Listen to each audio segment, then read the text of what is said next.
Welcome to Shortcut to the Soul. I'm Debra Ann Clement, and today I am being joined by Alexander Kriech, an astrologer and psychic medium. He's located in Denver, Colorado, and he's been working professionally in the spirituality field since 2015. Now, Alex is passionate about helping you get clarity, insight, and healing with his no BS approach and a very practical, grounded energy. When he's not staring at the night sky or recording a podcast, Alex can usually be found playing Dungeons and Dragons, hiking and enjoying nature, or at a drag show, or taking a nap with his cats. You can find out more about Alex at his website, dogstarOracle.com. I'm going to have that link below, or you can connect with him on TikTok and Instagram at dogstarOracle. You can also listen to his podcast, To the Stars, an astrology and intuition podcast on Spotify, Apple, or anywhere that you get your podcasts. And so, Alex, welcome to the show. Thank you. Hi, it's nice to see you again. Yeah, it's nice to see you. And today's topic is an interesting one because we're going to be talking about the intersection between astrology and psychic mediumship. Yeah, I think about it a lot just because the whole reason I wanted to do this topic was I don't feel like you find a lot of people who do both. I know a lot of astrologers who do tarot, but not the mediumship thing. Because with my intuitive readings, I don't really use a lot of cards. It's usually like a quote unquote like no tools kind of approach. And I feel like don't find a lot of psychic mediums who have technical astrology background because I've seen psychic mediums sort of use more like generalized kind of astrology. So I thought that would be something interesting to talk about because I know you do both as well. That's what, like our sort of Gemini mutableness, I feel like connect kind of in that. Well, it's very interesting because as far as the Gemini, that mutableness, whenever someone is a psychic medium, they have that connection to the other side. There's always that strong Mercury connection. It has to be there for any type of intuitive ability. And you're 100% right about this because there are many astrologers, they're intuitive astrologers. Very often they'll also give some psychic readings, but you don't see the mediumship side to it as well. And as you mentioned, when you do have psychic mediums do astrology, it's a little bit more of the, hey, Mercury is retrograde, or there's a new moon, there's a full moon, and that's about it, because it's not really their wheelhouse, right? Right. So you offer a reading that combines both astrology and the psychic mediumship. Let's talk about that because they're very different approaches. Yes. So for a long time, I separated it and I still have the intuitive reading where I'm tapping into your energy, spirit guides, kind of where you're going. You can ask sort of more psychic questions. And then I have the astrologies. For a long time, people would ask me, I don't really know which one I want to do. And I didn't have a great answer. Like, you should definitely do this one. I'm just like, I don't know, go with what you feel. I would say to people, if you want more of the detailed forecast, I would definitely go astrology because that's going to give you a lot more precise timeframes. I mean, you can get the really detailed information psychically, but it's not going to be those precise kind of left brain timeframes like, hey, mid-September, the ruler of the fourth house of home and family is moving into this. So I had a client ask me one day, like, would you ever want to do a combination kind of session? And I was just like, what the hell? Why not? Let's just see how this goes. And so what I did was I started by opening with the intuitive part. And when I do intuitive readings, I do connect to the Akashic records. So for me, that is connecting essentially to a higher kind of field of consciousness. I feel like I just plug into a lot more wisdom and, hey, you have stuff coming in from these lifetimes. And that's why in this lifetime, I feel like you have like writing ability or that you have stuff to work out with your family or whatever kind of comes through right away. So I'm in that space and then I'll open it up to be like, hey, do you want to ask any questions here? Do you want to ask about your spirit guides? Do you want to ask about what's coming up for you or whatever comes up? So after we kind of explore that intuitive space for a little while, it's a nice way to kind of let that information come through. I remember I had a client recently when I opened her reading, I saw seahorses and I felt like it was a message about her future partner. And she was telling me after I said that she meditates on seahorses every day because there's like a romantic energy, like the male kind of being impregnated with the child, like that kind of energy. And a lot of really specific hits came through with it. And then we went to her astrology. And with the combo session, with the astrology portion, I don't prepare as much as I usually do for like a birth chart reading. I make some general notes and then we kind of see where we want to go. So if that client wants to know more about what is coming up, or some people just want some general information about their birth chart and they don't want the super intense kind of in-depth stuff. So it allows for more flexibility, and also some things that will come up in the intuitive reading, we can go more in depth in their chart. So it's been a cool reading, very telling of a lot of my Gemini placements in my chart, because I'm going to use two modalities. We can kind of go here, or we can go here, or we can go here. So it's been very satisfying to do because it feels kind of new and I think unique as well. And it keeps it interesting. So to your earlier point, I do want to say astrology is very left-brained. Mm-hmm. Though when we're working with the chart, is that clairvoyance there? Is that intuition there as well? Absolutely. The mediumship is different. That higher consciousness, that's where you start, because it's much easier to start high. And then start with a higher vibration and then come down, than to start in that lower vibration and then move up. Yeah. Also, the accuracy. And it's not that you can't pinpoint things, because sometimes something will just come through and you've got that month or you've got that really strong hit. But the planets do give us something a little bit more measurable. So I think if the timing is super important, then an astrology side to it can be very helpful. That can be a very good thing to do. Well, it's interesting when in the intuitive portion, I will feel almost a transit they're going through. And then I'm like, I feel like you're in a Pluto transit right now, or there's something going on with this. And then I'll look at the astrology after and I'm like, oh yeah, it's like exact right now, you know? So to me, it's always fascinating in how both hemispheres of the brain kind of talk to each other, or how you can get that information. And maybe I probably wouldn't have had that specific language had I not had astrological training. So yeah, it's fascinating to me. You pick up on the type of energy, whether it's Pluto, that transformative, life-changing type of energy. I'm going back like 10 years now. And people say, oh, you're psychic. I lived in denial about this for a long time. And the reason was because I always felt that when I looked at the chart, I could always pinpoint it. I'm looking at Neptune, or I'm looking at this particular transit.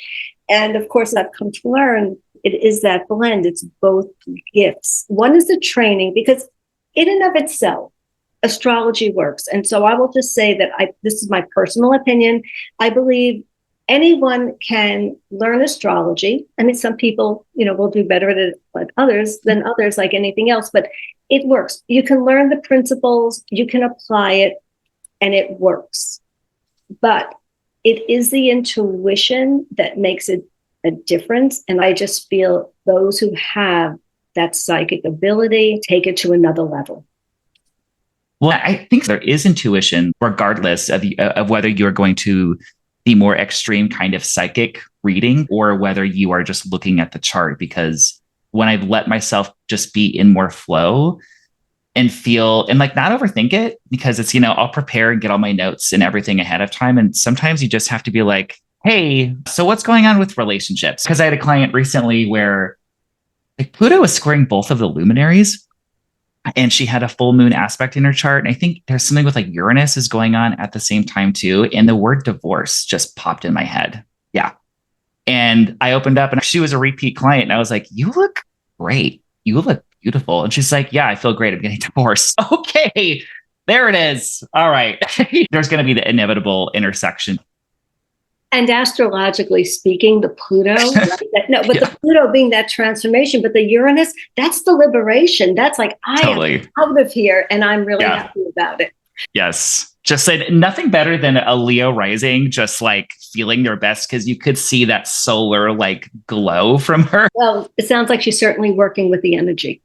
Yeah, for sure. And so I wanted to ask you about this because my path to psychic mediumship was I was more curious and felt guided to do it, but I feel like you had more intense experiences, right? Like with all, because I know that you've talked about it. And I was like, I didn't have really anything like that. I was just like, I want to take a psychic development class and see what happens. Then I was like, oh, I think I'm supposed to do this. And that might speak to my natal chart placements, but I think yours is more tumultuous, if I remember correctly.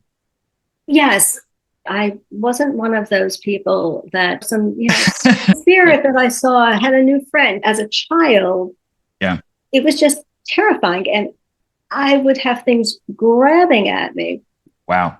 And my parents were really good, but they really just felt that I watched too many Twilight Zones. Right. Right. And so for me, this was something I wouldn't even want to go near. Right. Because throughout my life, on and off, and well into my 40s, I would still have this happen. Wow. But then there came a shift where I started seeing things. It was very different. I started getting messages, and it felt fine. And that's what I'll say to anyone. You're not afraid. It feels good. I was ultimately led to it. What made me make the decision to actually study it was I was doing an astrology reading. And at the end of this reading, and she said to me, could you connect with my dad? And normally, anytime anyone asked me a question like that, I would always give them the name of someone. For whatever reason, I said to her, let's see. Yeah. And I just surrendered. And I just gave what I saw. And so I start describing, and she's crying. And by the time I was done with that session, I thought, I'm a medium. But I will just say this from an astrological point of view. If I look at my chart, the astrology is so south node. It's my resume. It's where I've been. Right. My north node, where am I going? It's in Scorpio. It's conjunct Neptune. Yeah, there it is. And so there it is. And there it always was. Right. My whole life, people would say, you're psychic. And Ali Cheslick, God rest her soul. I was just thinking about her the other day. Ali Cheslick, psychic medium. It was a phone reading, and I was so glad it was a phone reading, so she couldn't see my expressions. True story, because she said to me, someday you're going to be doing the work that I'm doing. And I can tell you, my eyes rolled right up. She was right. I have the North Node in Pisces in my chart. And I think a lot comes back to that, because that's when I started this whole journey at my nodal return. And that's when I stumbled into numerology at that time, because that's what I was obsessed with first. And then when we got to 2015 was when I started taking psych development, got very immersed in it. And that's when Neptune was opposing my moon in midheaven. So I was interested. So I wonder, do you know what was happening in your chart when you did that first thing? Actually, I do. As you're talking, I'm thinking, oh, how did I forget that? The first time that I will say when I started getting messages, there was a lunar eclipse. Oh, wow. It was on my north node. Wow. That's cool. What a gateway. I love that. Fascinating. My mom got into psychic mediumship after I started because I taught a class on it. She was like, I'm taking your class and we're not paying for it. And I'll comment nice things. But, it does run in the family. And I noticed my moon in my chart is conjunct my south node. And that moon can be representative of the mother. And that really kind of was giving me almost like, oh, yeah. And, that mother having psychic ability or having like the fortune telling kind of stuff, I thought was really interesting. There's always so many layers that I'm pulling out of my chart. The moon representing the family, but also our ancestry, our spiritual DNA. My mom was open to this. My dad, not so much, but my mom definitely. And I grew up hearing my great-grandmother had the gift. I heard about my other great-grandmother who was a gypsy. And then my mother's sister, she used to hold seances. And wow. And I remember thinking to myself when I finally came to accept this, nobody thought, gee, maybe there's something going on with Debra. Totally. That's so funny. And that runs on my dad's side too. My grandma had a near-death experience and talked about going through the light and all of this stuff. And my dad would have prophetic dreams that would come true. And I will say too, if you're listening to this and you're wondering like, oh, how do I know if I have intuitive ability? I think we're going to maybe talk about some kind of common stuff that will pop up in your chart. But at the same time, if you're wondering about it and you feel called to it, just take a class. Like everyone does have intuition on some level. You don't need to wait for outside validation to tell you that. Because again, for me, there wasn't a lot there besides being attracted to it and other intuitives telling me like, hey, you should do this. And I was like, I have no idea what we're talking about. And taking class and be like, actually, this is pretty easy. Great advice. Well, and the training that I ended up doing was really good at letting my left brain visualize something, because it was a lot of meditations where we were running energy and it was very focused on clairvoyance, which I happen to be a really visual person anyway, so it was really easy for me to get into.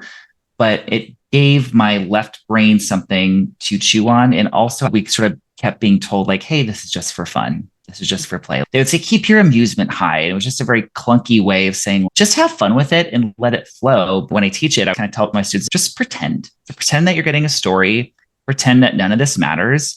And when you get into that state, it's shocking for a lot of people how good you actually are when your ego is not attached to it. When your left brain is sort of like, but what if I'm wrong? When you let that go and you have some proper technique about tuning into something or channeling or reading energy, it can be shocking what you can pick up, even for beginners, especially beginners, maybe because there is some innocence there. And there is this fear of being wrong.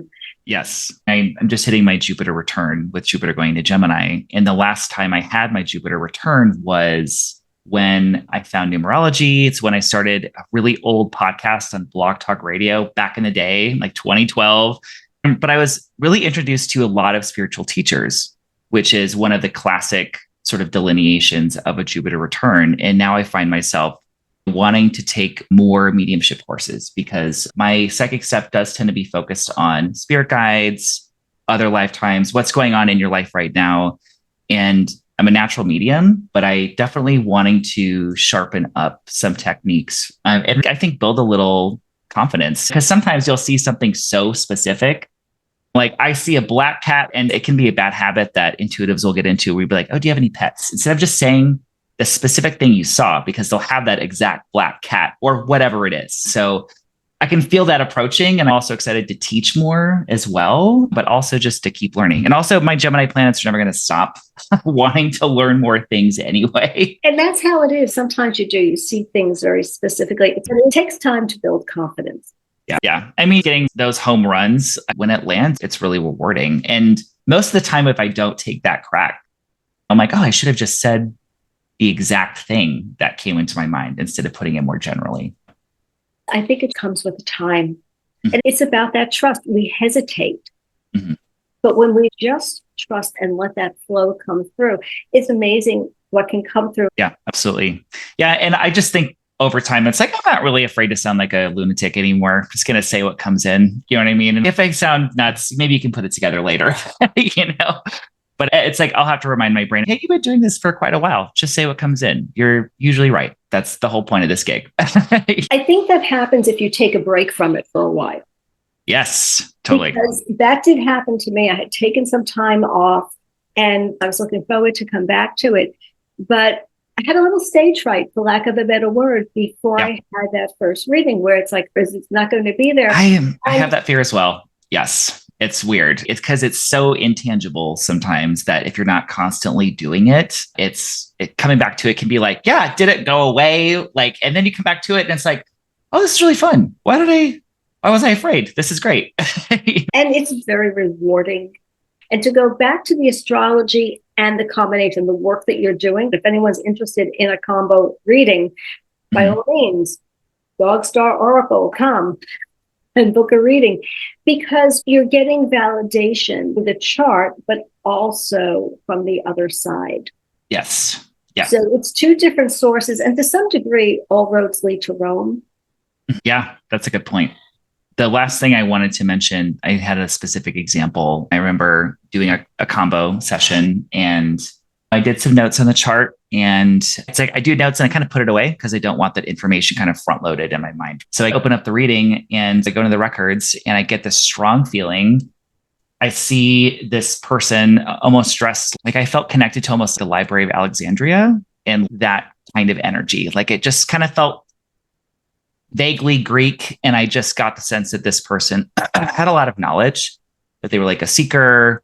And I just got this lifetime that you feel connected to this philosopher that was connected to all of that. And so I'm telling her this, and we do the intuitive part and it goes really well. And then I go into the chart and then I look at it and I forgot that her chart ruler was in the 9th house. It was like Mercury in Virgo or something like that. It was really strong Mercury. So the 9th house in astrology is higher understanding, higher mind, education. And I was like looking at that, you could see the connection from her sort of gathered lifetimes to what she was presenting in her chart now. And if I was looking at her chart, I'd be like, oh, you have this like beautiful mind, this connection to wisdom. And it just felt like this very cool, validating connection. And I think this person at the time was considering going back to school. And I was like, on the astral plane, you have a PhD. I think you should just do whatever. Your chart is kind of telling me like education seems to be the way, and it seems to be something that your soul does a lot. So, it was cool. It was just kind of an example of kind of what can come through, getting kind of both those unique sort of sources of information. And that client was saying, when I was telling her about that lifetime, she was like, I was just telling my partner about this specific philosopher and like that period in time just last week. So it's weird the way spirit will come through and validate certain things. And usually the trajectory of my work seems to be what your soul's kind of path is and kind of bringing through different information just to support that. But in reality, when you're working with that chart, we are connecting with the soul of that person, and there's that connection there. Combination readings, I'm not that keen on doing them. Because in terms of astrology, what am I known for? Why do people come to me? They come to me for the predictive. Which is my favorite part of astrology, to be honest, is predictive, because I think of the work I did in your mentorship program. But yeah, it's definitely a different preparation process for the combo reading for sure. For me, it's more general notes, and then we'll in some timelines, but I have to put it away for a little while for sure. So do you want to talk about maybe just a couple things about maybe kind of identifying psychic connection in the birth chart and kind of what you've noticed over time? Oh, sure. Cool. So I mentioned Mercury at the beginning of the show. There's always a Mercury or a third house connection. I think some of the common signatures, Neptune conjunct the ascendant, Uranus in the 10th house. In fact, having the two of them is something I've seen very often. But that third house connection, having the chart rule in the third house, the moon, Neptune in the third house, and connections between the third and the 8th house, especially by rulership. It can be by aspect as well. But when you have the ruler of the 8th and the third, or the ruler of the third in the 8th, that's sort of a ding, ding, ding. Let's take a closer look here. Yes. I also noticed, I remember I learned this through your program, was having Jupiter retrograde in the chart, which I've noticed a lot since then, because for some reason that just really stuck in my mind. And Jupiter being the ancient ruler of Pisces, and that being a planet connected to spirituality, and Jupiter retrograde being kind of about like hidden gifts that open up. I think it was kind of later in life. So I've noticed it when they're having like a Jupiter really activated year or a Jupiter return or something. I've noticed this sort of emergence of spiritual gifts. And they usually, with clients that will come to me, they have that going on in their chart, or they have psychic ability signatures that I'll see, and they're kind of wondering if they are. And I usually find those are a lot of clients of mine. So you were such a great student. No, but Jupiter retrograde, it's buried treasure. That was something that I observed when I would look at charts of people that were known psychics and just clients, that Jupiter retrograde, it's some type of a healing gift, a psychic gift, an intuitive gift, it's mediumship. There's a gift there. And it's always there. It blossoms a little bit later. I always say Jupiter retrograde, to me, there's life before 40 and life after 40, give or take. But it's very treasured, but it's definitely an indicator of some type of an intuitive or a healing gift. Yeah. And I would say with a lot of my clients, they tend to be healers. And I noticed a lot of Chiron stuff as well in those charts too. And it's funny because the ancient ruler of my chart is Mars, because I'm Scorpio rising, and my Mars is conjunct Chiron in my chart. And I notice a lot of Chiron aspects with clients that I have. And the healing gifts, the wounded healer archetype pop up a lot. Yeah, I notice Chiron a lot as well. I don't know if I'm sure you probably have too. Chiron was a healer. He was also a teacher. He was a prophet. He's an astrologer. But for me, just on the note of Chiron, I have a 10th house Chiron, and it's an Aquarius. Yeah. Oh, that's right. Actually, I feel like I remember that lecture. Or wait, I feel like you have Venus retrograde too, if I remember correctly. Yes, Venus retrograde as well. Yeah. There are some lectures, I think, that are, for some reason, I was just burned in my memory more than others, so. It was a long program. It was. Yes, it was. And I got to say, I'd like to bring it up too. When I say it was anyone, it's not like a burn and churn program. Like, you're still helping and like, hey, we're doing it, so it's not like we graduate from the program and we're sort of forgotten about. So not to be teacher's pet or anything. I just want to mention it for people. So, but I appreciate that because I'm going to be opening my doors to the program again. That's cool. It'll start in September, and I'll have an information session in August. And you were my inaugural class, and I'm really looking for students to really pass the torch to and to continue to mentor, to help you develop in any way that I can. Alex is one of my certified astrologers, and so you'll find a little bit about him on my website. And anyone that I have certified, I'm putting my name, my reputation behind. Yeah, I'm very proud of you. I'm very proud of all of my certified astrologers. But back to the topic at hand. What do you think about, I know it's kind of general, but just water signs generally? Like there's going to be that sort of natural, especially when it comes to sort of clairsentience, empathic kind of energy. I've noticed a lot just with water signs, like an emphasis on that kind of energy in the chart. Well, you think about it, they rule 4, 8, and 12, right? The psychic house in the chart. But the water signs, they're fluid. But when you look at the rest of the chart, if we see Jupiter retrograde or we see something, it will still speak to an ability. But usually we are seeing it in more than one place in the chart. Yeah. I did look up John Edwards' chart right before this, and it's an A-Rod rating. And so it looks pretty accurate as far as birth time. And he had Scorpio rising with Neptune conjunct the ascendant. And I think chart ruler in the third house, or there's some sort of third house emphasis, and a bunch of planets in the 12th house as well. And I was looking at it from a whole sign house perspective, but still, it's like pretty plainly a very clear example. Sometimes I feel like you do have to kind of hunt for it a little bit, but that was a pretty easy sort of chart example. Sometimes it's in your face. You can look at a chart and you just spot it and it's right there. But sometimes it's more about the connections of the rulership. Absolutely. It's kind of my favorite part about astrology generally is looking for the different rulerships. Like, oh, how am I going to make money? It's like, oh, what's the ruler of your second and eighth doing? And how is the native in this chart making some income, or how are they supporting themselves? That's always fun for me to look at. I don't want to say it's all about the rulership, but in many ways, it's all about the rulership, especially when there's nothing in that house. Yeah. You know, it was my friend's last day at her job last night. So we were having a drink to celebrate, and I'm with gay people. Gay people love astrology. And they're going to pull out their co-star on their phone and show it to me. And I'm like, get that thing away from me. Just please tell me your birth time and I'll put it into a better application. And he wants to change his work. And we were talking, and he's like, I have no planets in my second house. And people are more astrology literate today than maybe they were 10, 20 years ago.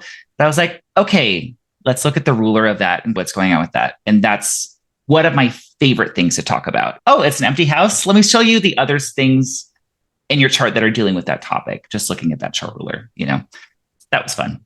Over a vodka soda in my hand. Years ago, the most common question I used to get went along these lines. I have no planets in my seventh house. Does that mean I'm never getting married?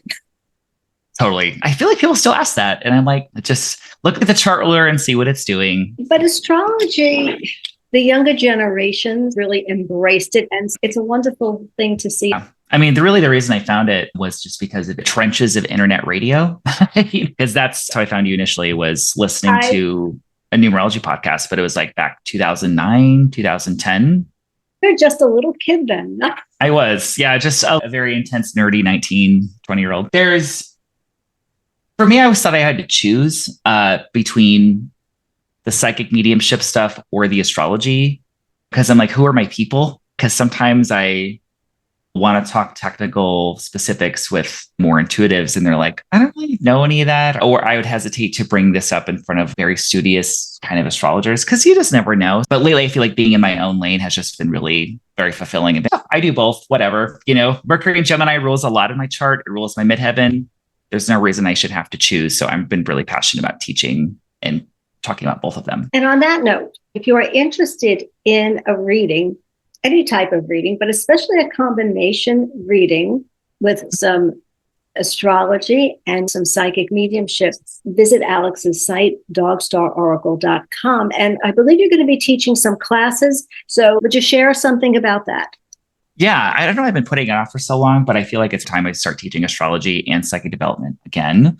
So on June 12th, I'm going to be teaching a webinar/workshop just about Venus in your birth chart. talking about how you can find delight, talking about how you can attract things in your life, and really kind of diving into that Venus and helping you put together your natal chart a little bit at a time. So that's going to be June 12th. I haven't announced it yet, but just visit my social media for that information or sign up for my newsletter. I'll be emailing about that as well. And also, I'll be teaching an intro to psychic development, and I've been doing those regularly as well. That's going to be on Wednesday, June 19th. So that's for people who have a little bit of experience or no experience and just kind of want to get their feet wet. Think of it as more a sort of psychic play. And I'm going to be teaching some good techniques to kind of start doing that as well. So that's very interesting because Venus is often overlooked. Everyone's busy talking about the sun and the moon and the ascendant. Right. And psychic development, I think it's something that everyone at some point in their life should take a class.